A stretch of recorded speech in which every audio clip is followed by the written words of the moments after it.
The Fearless Podcast, in a time of deceit, telling the truth, is a revolutionary act.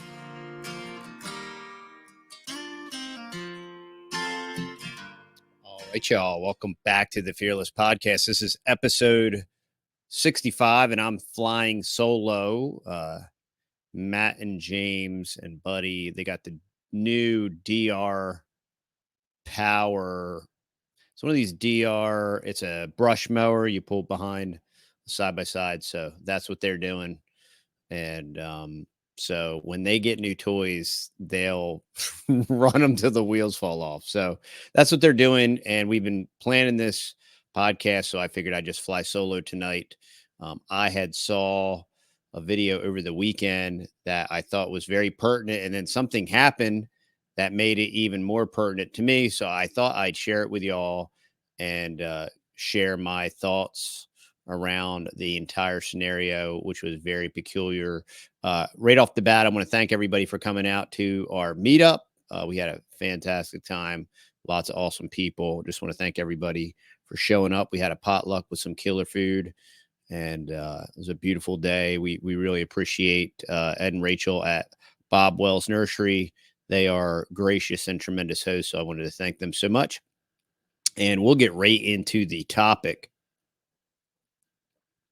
I was watching, this actually somehow popped up in my feed. I'm not a crypto guy, but I do like to hear what Edward Snowden has to say. And I saw that he was a keynote at BitCon 2024, which it seems to me like everyone was a keynote at BitCon 2024. I'm not exactly sure how that works, but I don't know. I didn't watch all of them, but there was all these keynote speakers. So I thought that was interesting too and peculiar. But like RFK spoke, maybe Trump spoke. I'm not sure, but I do know that Edward Snowden spoke. I watched this, and what I want us to listen to here is it was at the very end. The entire speech, it's only 30 minutes long. If you're interested, I'm going to encourage you to listen to it. But the end was very interesting. And that's actually what I want to share here. We're going to start here at like the 23-minute mark. Well, the people who want to maintain them are those who benefit the most from them. In the current disequilibrium, they're the ones who have the most resources. They have the ability to influence the status quo the most. And what they're trying to do is they're trying to keep the top spinning for as long as possible without letting it fall over and someone having to write it in a new stage, right? Instead of staying in the same game, even if it's good, we don't want to leave it. We start a new round, right? We start a new game with new rules. The reality is we're not at the worst of it yet, but we are headed in that direction. It's clear to me. And I think if you look at, like, does this feel normal to you? When you look at the candidates, when you look at the dynamics, even the people on stage giving all the speeches, right? I'm not saying they're terrible, right, or not taking a position at all. But this is a little unusual. The fact that they're here is a little bit unusual. Things are changing, and they're changing more quickly all the time. We have past the inflection point, and we are accelerating down the slope. And we're reaching the point where all of us are about to have to make very serious decisions about how we spend the rest of our lives to try to make the world better for our children and for those who come after us. Our economy, politics, even culture have reduced the access to an equal role. And that has produced resentment, grievance that have blossomed to the point that now every discussion feels like it is becoming an instrument for war by other means. And we are competing constantly, and we are cooperating rarely. And we need to change that. Because if you ask yourself, who is it that's competing, for all of the highly energized talk about like radicalism, increase of extremism, which is not wrong. It's unevenly distributed. I see very little in the way of like cutthroat competition and blood sport amongst the banks. As far as the average worker is concerned, but whether we're talking about this election or any other in the last 20 years, a given election tends to result in what feels like a different uniform on the same cop. And that's a problem. Elections do have consequences. They do matter, right? There are differences. But sometimes it feels like they're less meaningful than they should be. Hmm. And that is, I think, what we're all feeling. That is the seed of all of us. We are supposed to have our hands on the lever as a collective public, as the commons, right? And we still get to cast our votes, but it seems like our votes are not as meaningful as they want. Do you really believe that the two front runners are what the collective will of this country would choose as the two best Americans, right? When you were a child and you were in school, they're like, oh, the president's the best person. Does it feel like that? I don't think so. And so that leaves us with the questions to walk us out of this. The question that we're being confronted with every day: what are you going to do about it? The reality is not much, right? Right now, if you're the average person, you're going to post a mean tweet, about somebody you don't like, and then post a picture of yourself looking cool on Instagram, and then forget about it. You want to watch your shows, you want to go home, you want to be comfortable, you want to, get dinner, you want to go to bed. You've got a job to do, right? You've got rent to pay. We're all running on a treadmill. And then what? And for what? Right now, we're doing it for the likes. We're trying to get approval. We're trying to get acceptance. We are being driven to compete for attention and for acceptance. We need to start, instead of competing, we need to start cooperating, working together to find our way out of this hole that is not this election, it's not this politician, it's not this policy, it's this system. And that's what Adam Smith was telling us about the year 1776, a powerful year for every American. The internet is broken because institutions are competing against the individual, while the individual is competing against other individuals. We need to shatter that design because competition is everywhere, but it's only against the powerless. We need to look back at the avarice of those princes. Right? And I don't just mean in the context of government. I mean everywhere. I mean, Jamie Dimon, JP Morgan. We need to think about the systemic influences on our lives and how we can correct for them. The people who throughout all history had the means to diminish the amount of metals in our coins, which is inflation, simply by a different name. We're not using metal anymore. We're using paper now, but the game is the same. We in this room are using a technology that has taken the metal and the paper away from them. And it is through this single lever that they have set flourishing societies on the path to inevitable poverties. And I just want you to remember, every time you look at the grocery store's prices, that you are not alone, you are not isolated. Everyone in that store is dealing with the same battle that you are. We have to cooperate, we have to work together, and we have to make sure they do not reduce this country to the land of the free and the home of the slave. The only way we will do that if we work together. So please, by all means, cast your vote, but don't join a cult. There's a lot of work to be done. Thank you.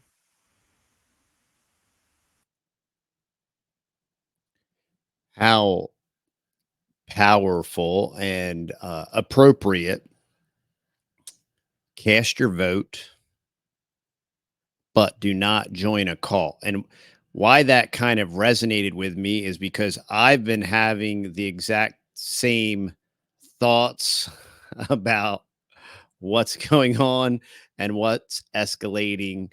And I was actually having a brief conversation in the comments, and somebody had asked me from a previous podcast.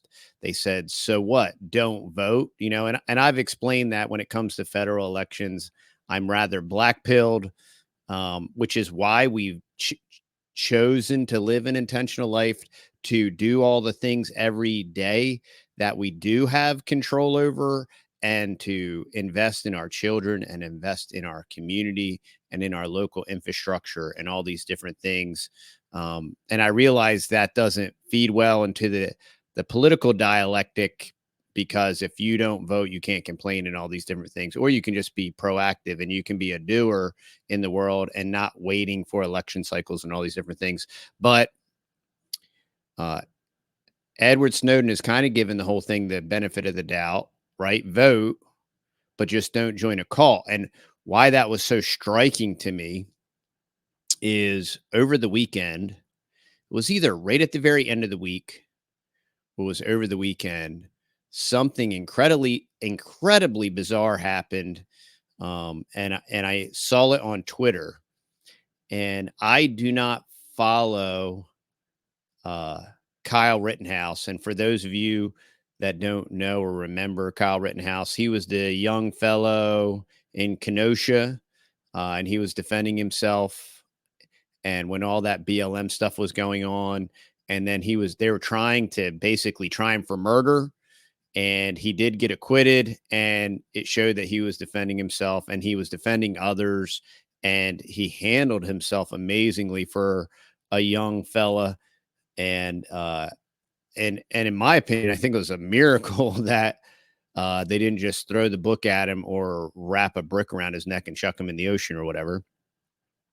Well, he came out at the end of last week and he made a post on Twitter, and he said that he would be voting for Ron Paul this election, and he was going to write in a vote for Ron Paul because Ron Paul, when it comes to the Second Amendment, has never changed, and he's always stood by the Second Amendment. And so this was the tweet, and this new MAGA alt-right, this new MAGA cult, they all lost their mind.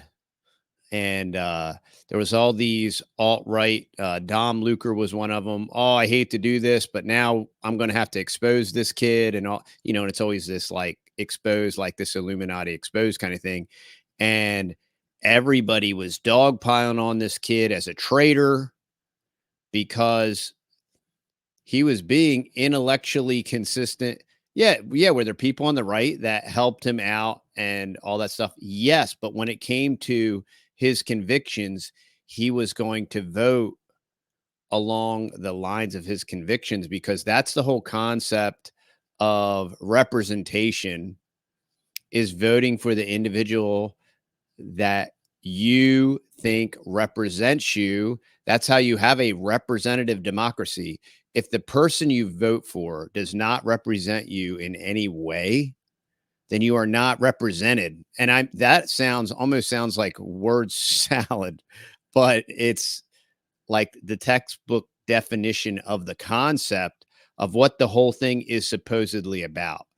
And so I'd gotten this comment about, so what, you're saying not to vote? And I said, well, I have a better question. What I've learned when communicating with people, and it's the same thing that Christ did when they ask you a question, and if they feel obligated that you should answer their question, then they should also feel obligated, if you ask them a question, that they should answer your question. So that's how you create a dialogue. And that's really honestly how you open things up, and how you create clarity and parrhesia, and you understand what the other person's saying and they will understand what you're saying. So it's a very natural process. This new normal of social media is everybody's trying to interpret what you're saying presuppositionally, using assumptions and all of their previous programming, and they won't even listen to either side. And so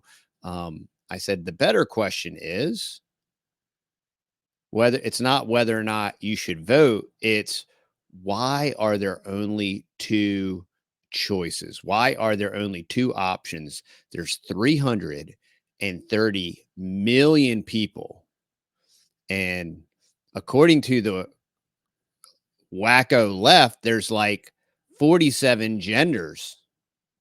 And somehow, with all of this variety and all these different ethnicities and 47 genders, somehow there's still only two people that we get to pick from. And that is astounding and amazing. and fascinating. And what's even more fascinating is that is very readily accepted. It's a foregone conclusion. And what's more, they always effectively and supposedly divvy everyone up into those two regimes, right? And then everyone that doesn't participate, they're apathetic. It has nothing. How does it not have to do with they feel completely unrepresented? And this is why. This is why you have Kamala trying to pawn herself off as some like hood rapper that like grew up in the hood and listened to 50 Cent and all this stuff. And that's the other reason why you got Obama, that he has all this street cred because he's this tough New Yorker that grew up on the mean streets of Brooklyn and, you know, used to bare knuckle fist fight or something. I mean, come on, dude. He was born with a silver spoon in his mouth. It's just, you know, it's interesting. But they always effectively, they always divide up the voting class, all those that make that decision to vote. You know, if you don't vote, that is an absolute decision. And that is a vote. You know, by not voting, you're saying, there's no one here that represents me.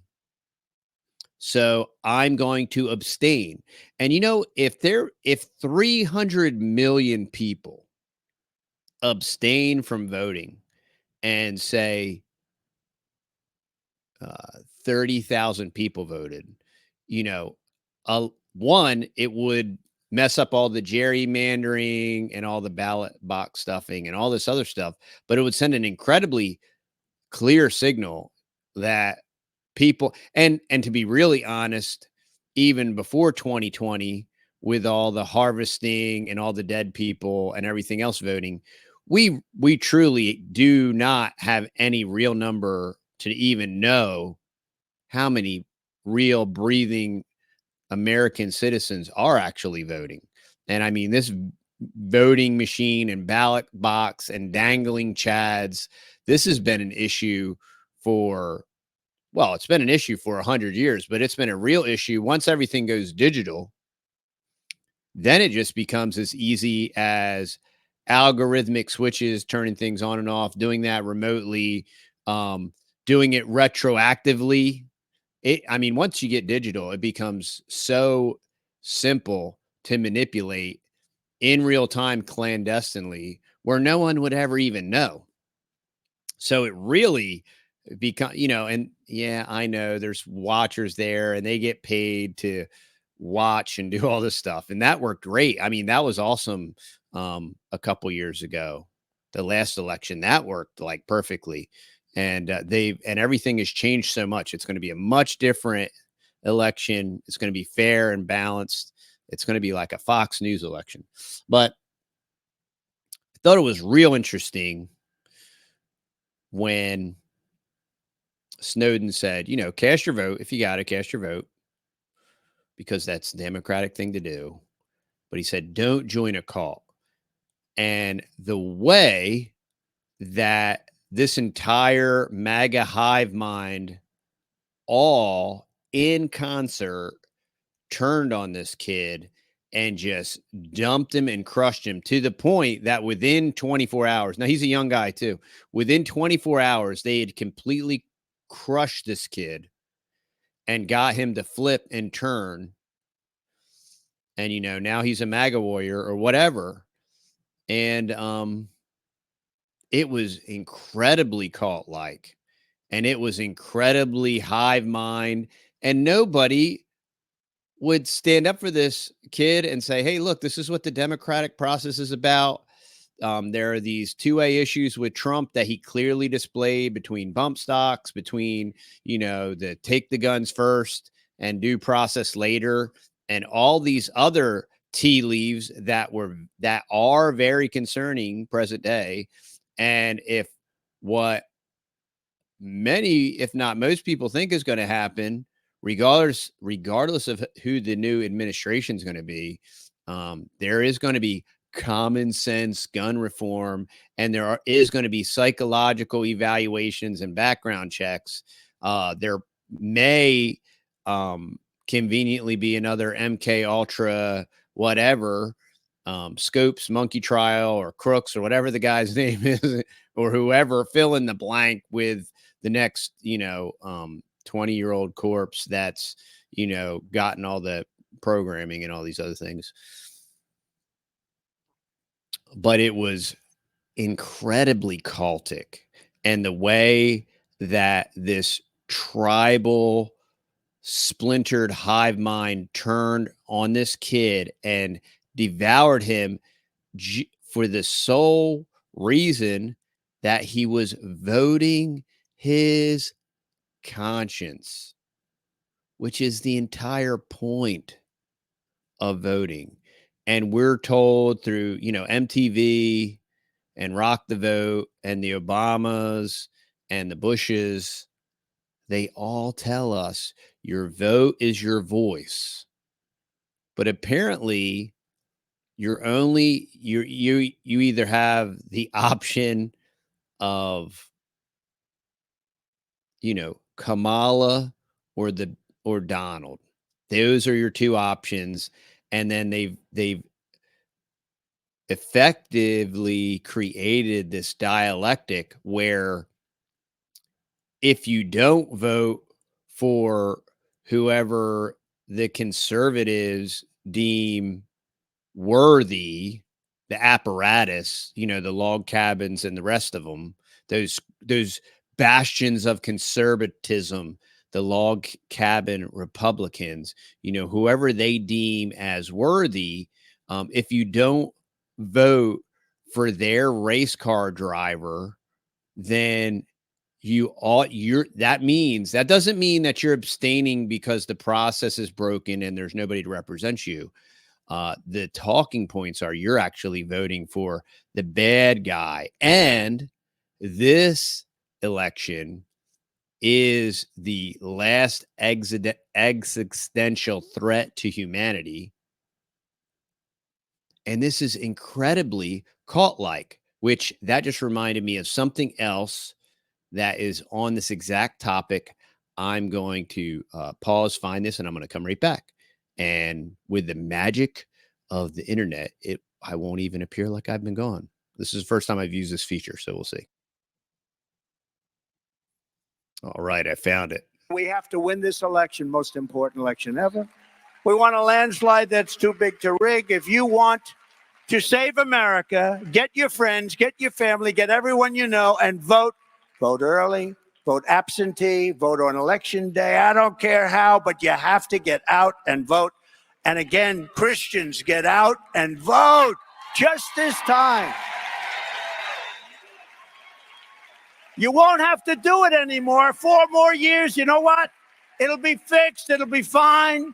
You won't have to vote anymore, my beautiful Christians. I love you, Christians. I'm a Christian. I love you. Get out. You got to get out and vote. In 4 years, you don't have to vote again. We'll have it fixed so good you're not going to have to vote. We have to. Okay, so he said it twice. And this is the type of hyperbolic stupidity, certainly, that someone is as effective at speaking as Donald Trump is and as skilled at speaking that he is, he would not say anything so stupid. You're only ever going to have to vote again. He said it twice.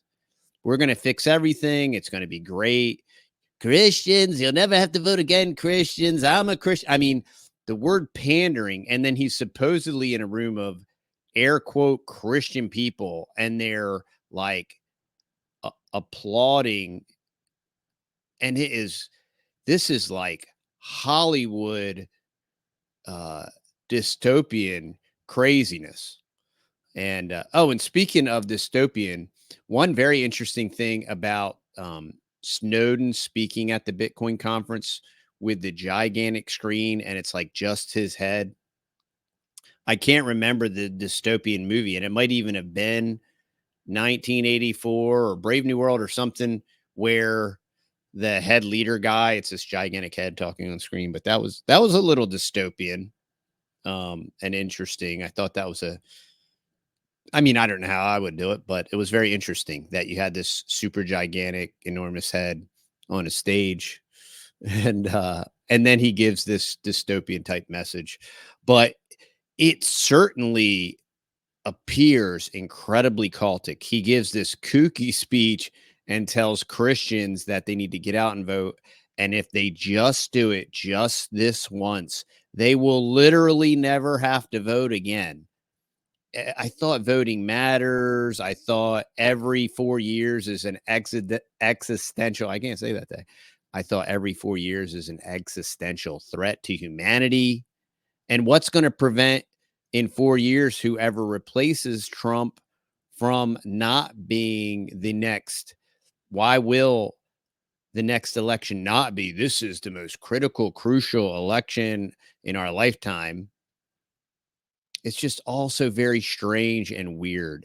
And I know Snowden talks about this doesn't feel right. And I'm not a feelings guy, but you should trust your gut. Your gut is telling you things, your gut and your intuition. And there is a whole lot of weird around all of it. There's a lot of weird around the assassination attempt. There's a lot of weird between the assassination attempt, the uh, the talking points of what supposedly happened, and then the RNC speech that kind of corroborates all the talking points, which is very peculiar and strange. And it's not the talking points of a candidate that was potentially um, assassination attempt was facilitated or allowed to happen under the watch of the Secret Service and the FBI. And if that was honestly the case, and I gave a speech recounting it, I certainly wouldn't have been giving the Secret Service props. But if you're familiar with QAnon sense and Q-Tardia and all this stuff, that was probably some kind of white hat signal, and JD Vance is a placeholder like Mike Pence and all this, and I'm only briefly aware of Q-Tardia and QAnon sense because it'll pop up in my comments and I'm just like, oh boy, here we go. But I do not stay up to speed on any of that stuff. Trick me once, shame on you. Trick me twice. I know I got that here somewhere. Fool me once, shame on you. If fool me, we can't get fooled again. That's true, George. Thank you. Thanks for the insight. Well, yeah, so somebody's building something. So he mentions this cult, and then the incident occurred with Kyle Rittenhouse, and that that abuse that they foisted upon him worked, and they were able to manipulate him back into the MAGA cult fold. I just couldn't believe how everybody turned on him, and they were vicious. I mean, they were brutal, and he didn't even attack anybody or do anything.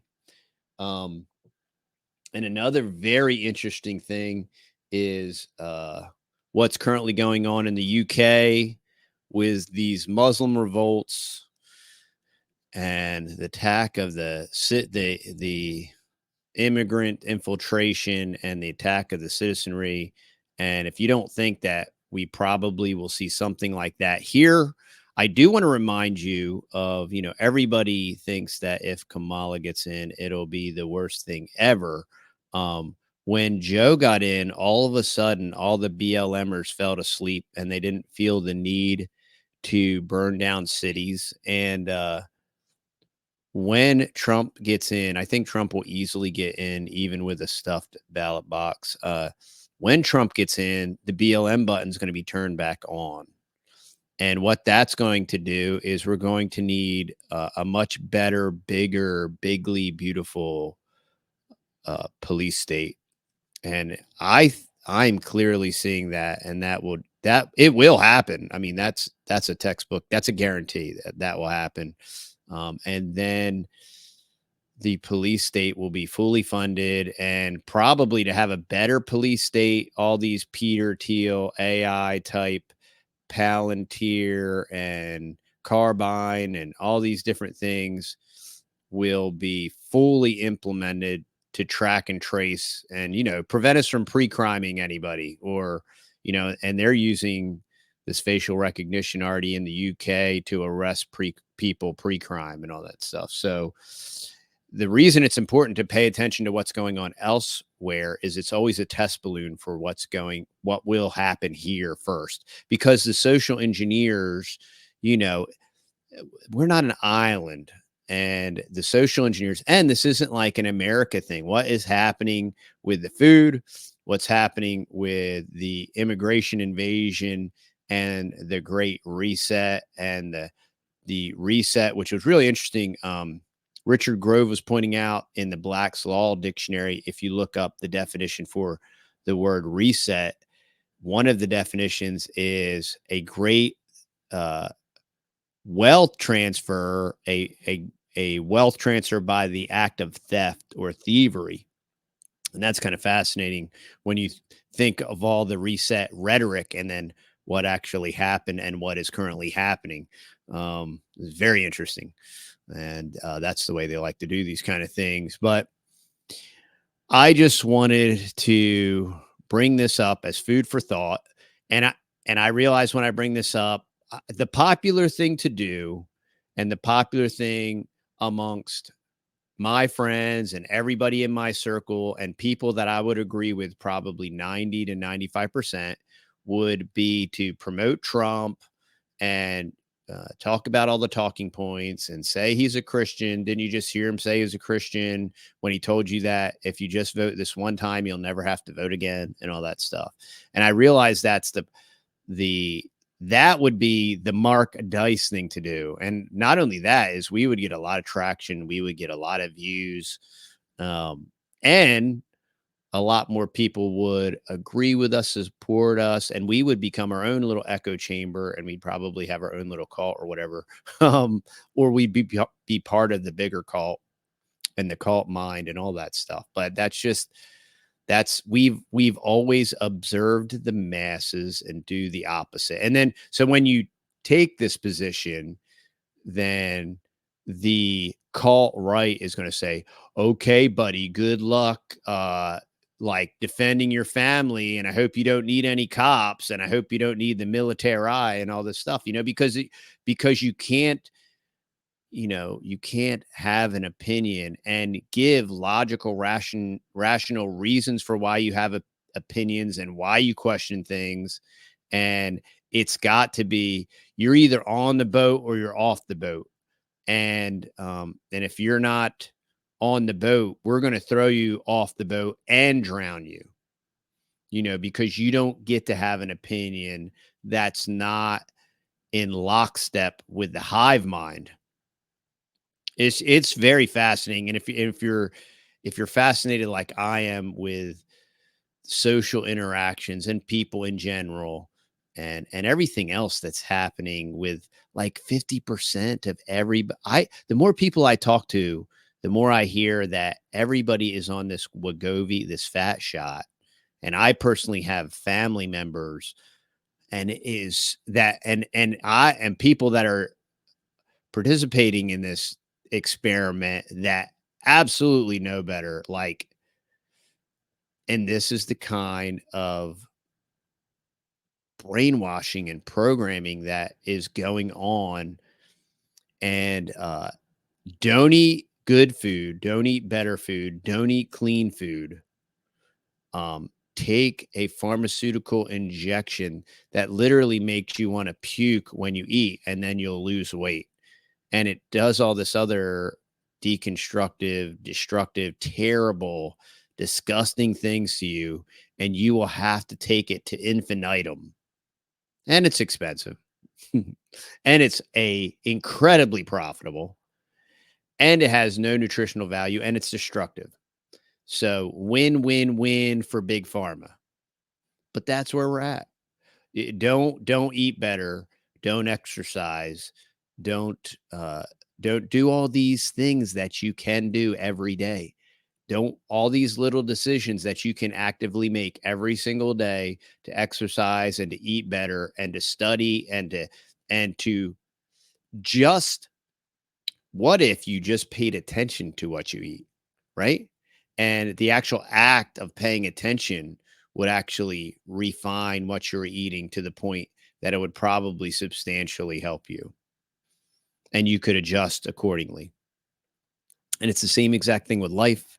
It's the same exact thing with society, right? Oh, no, what's the easy thing? Oh, give me a shot.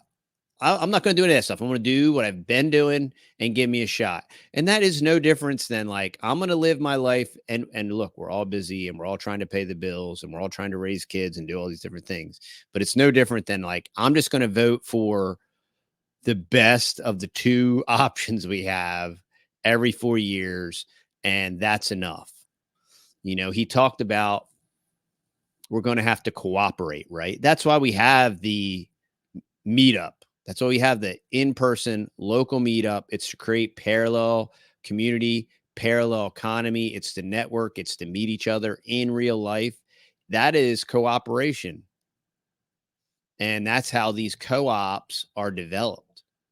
And that is like an incredible recommendation. And it's something that you can do. And that's what's fascinating. So, you know, that's all I had for this portion. I guess, well, the first thing I'll do is I want to announce our next meetup. It's going to be the first Saturday of September, which I think is, I didn't look at my calendar before I came on. I think it's September 3rd. It's going to be from 10 to 1 at Bob Wells Nursery at Sorella Farms in Mineola, Texas. And that's going to be our in-person meetup. Secondarily, I wanted to announce we still have 3/4 of a cow. So if you're interested in a quarter or a half, please email us at countrytexasboys.com. We have 3/4 of a cow left. And so please email us and we'll tell you how you can make the deposit. And lastly, we're really excited about relaunching the website, and that is going to be very soon. It's almost done. And for any of you that are existing customers, when you see the new website and how user-friendly it is and how non-buggy it is, I really apologize for our last website. We put a lot of time and effort into it, and it never functioned the way we wanted it to. But now we have professionals helping us, and they're doing a tremendous job, and it is going to be absolutely the best. And we're looking forward to that.